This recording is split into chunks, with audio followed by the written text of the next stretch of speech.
আসসালামু আলাইকুম ভিউয়ার্স, কেমন আছেন সবাই? আশা করি সবাই ভালো আছেন। তো আমি গ্রিন প্যালেন্স ফার্ম থেকে ছোট্ট একটা ভিডিও নিয়ে আসলাম। আসলে বর্ষাকালে ঘাস সংগ্রহ করা সম্ভব হয় না বা ছাগলও মাঠে নেওয়া সম্ভব হয় না, কারণ চারোদিকে পানি থাকে। তার জন্য ব্যাকআপ প্ল্যান, তো যাদের কম সংখ্যক ছাগল আছে তারা এইভাবে কাঁঠাল পাতা দিয়ে ব্যাকআপ রাখতে পারেন। তো এই সিজনটায় ছাগল যারা পোষেন তাদের খড় ভুসিতে অনেক বেশি খরচ হয়, কারণ ঘাস খাওয়াতে পারেন না যেহেতু।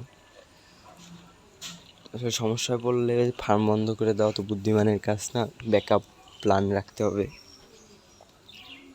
তো আমার একটা ছাগলের জন্য কাঁঠাল পাতা দিতে পারছি। যাদের অনেক সংখ্যক ছাগল তারা আরও বেশি সমস্যার মধ্যে পড়েন। তো সবাই ভালো থাকবেন।